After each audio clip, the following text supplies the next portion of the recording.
بسم اللہ الرحمن الرحیم۔ نامی کتاب انتظار اور مہدویت، شہید مرتضیٰ مطہری کی نظر میں۔ مقدمہ۔ حضرت مہدی موعود کے ظہور اور انتظار سے متعلق ابحاث مختلف قسم کے چیلنجز سے روبرو ہیں، جن میں سے بعض مندرجہ ذیل ذکر کیے جاتے ہیں۔ پہلا، حضرت مہدی کے قیام کا سب سے اہم فلسفہ وسیع پیمانے پر عدالت کا قیام، جبکہ قیامت کی ضرورت و اہمیت بھی اسی امر یعنی عدالت کے قیام کی وجہ سے ہے۔ دوسری جانب یہ دنیا فقط آخرت تک پہنچنے کا راستہ ہے اور دائمی مقصد آخرت ہی ہے، تو پھر دنیا میں اس قسم کی عدالت کی کیا ضرورت ہے؟ ہم کیوں اس دنیا میں اس قسم کی عدالت کے منتظر رہیں؟ دوسرا، قرآن مجید اور حضرات معصومین علیہ السلام سے منقول روایات میں بعض اعمال کو بہت اہم شمار کیا گیا ہے، جیسے نماز کو دین کا ستون جانا گیا ہے، امر بالمعروف و نہی عن المنکر، باقی احکام کا قوام بھی انہی پر ہے۔ تو پھر ان سب میں حضرت مہدی کے ظہور کا انتظار کرنا ہی کیوں افضل الاعمال جانا گیا ہے؟ اس انتظار کو یہ مقام و اہمیت کیوں حاصل ہے؟ اور اگر ہم غور کریں تو ہماری باقی تمام اعمال میں مثبت پہلو یعنی اعمال کو انجام دینا ہے، جبکہ بعض لوگوں کا خیال ہے کہ انتظار میں تو کچھ بھی نہیں کرنا پڑتا اور فقط منتظر رہنے کو انتظار کہا جاتا ہے۔ کچھ بھی نہ کرنے کو کس طرح سے مہم ترین عمل جانا گیا ہے؟ تیسرا، گلوبلائزیشن کا شمار آج کل دنیا کی اہم ترین مباحث میں ہوتا ہے، اور ہمارے عقیدے کے مطابق حضرت مہدی کی حکومت بھی ایک قسم کی گلوبلائزیشن ہی ہے، یعنی حضرت کے قیام کا فلسفہ پوری دنیا میں اسلامی حکومت کا قیام ہے۔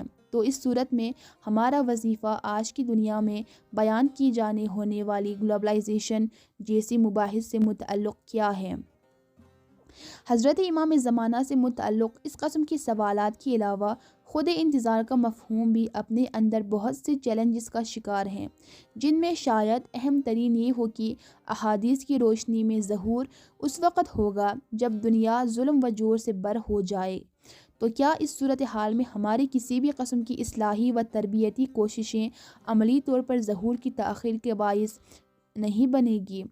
اگر ہمارا وظیفہ ظہور کا انتظار کرنا ہے تو پھر کیا ہمیں اصلاحی کوششیں نہیں کرنی چاہیے؟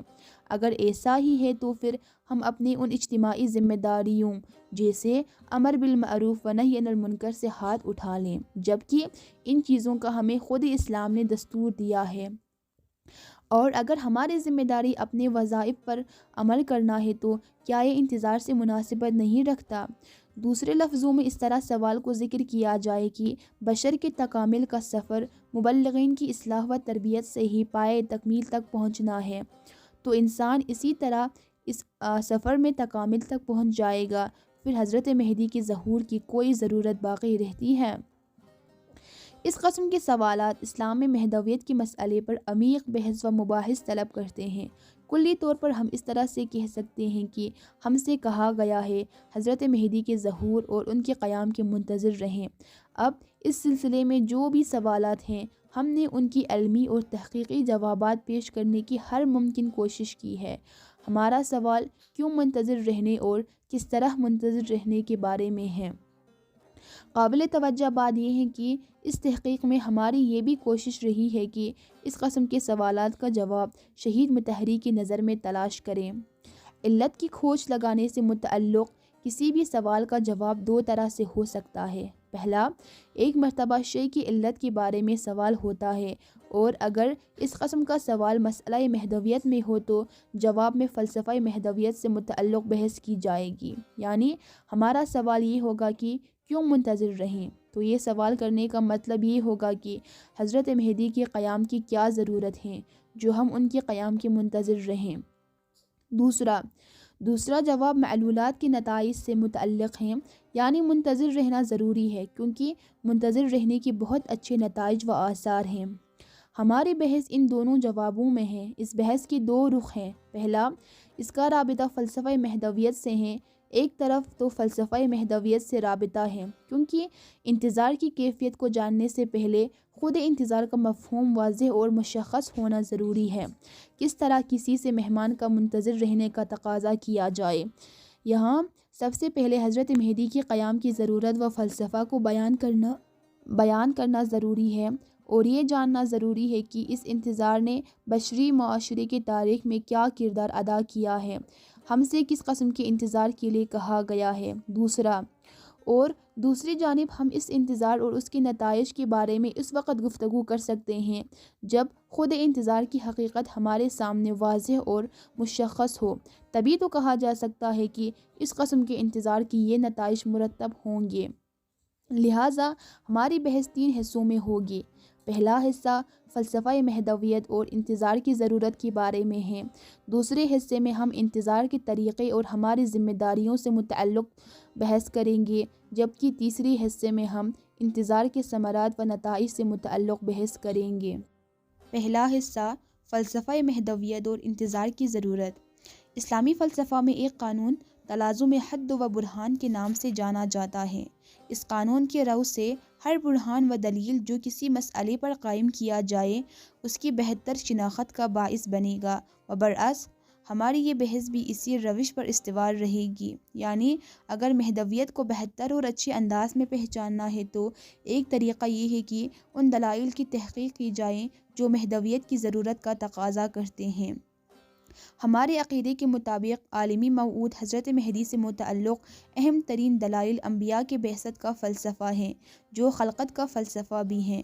خلقت کا مقصد عبودیت اور عبودیت کی حقیقت حق متعال کا تقرب حاصل کرنا ہے، اور بعثت انبیاء کا فلسفہ قرآن مجید کی متعدد آیات کی روشنی میں توحید اور اجتماعی عدالت کا قیام بیان ہوا ہے۔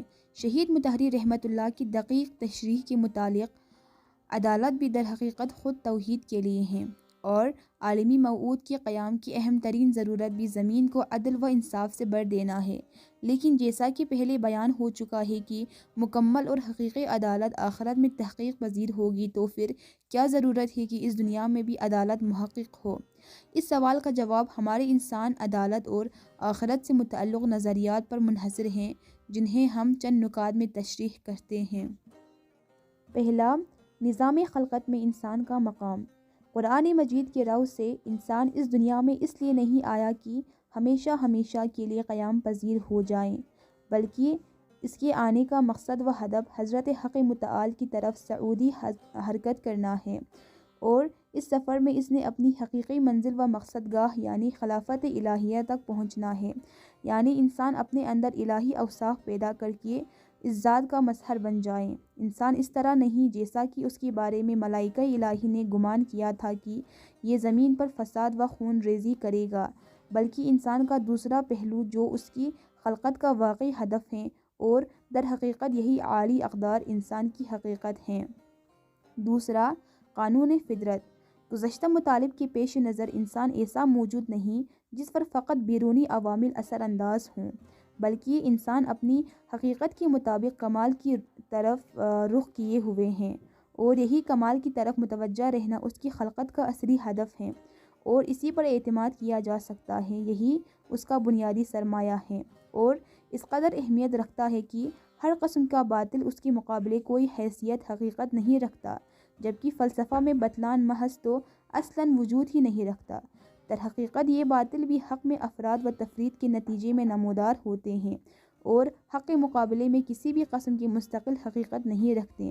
بالفاظ سے دیگر ہم اس طرح کہہ سکتے ہیں کہ انسان ایک خالی ظرف کی طرح نہیں جسے بیرونی عوامل و خارجی اشیاء سے پر کیا جائے، بلکہ تفرقات و عقائد کا بیج اس میں مخفی ہیں، جس کی تربیت و پرورش کی ضرورت ہے۔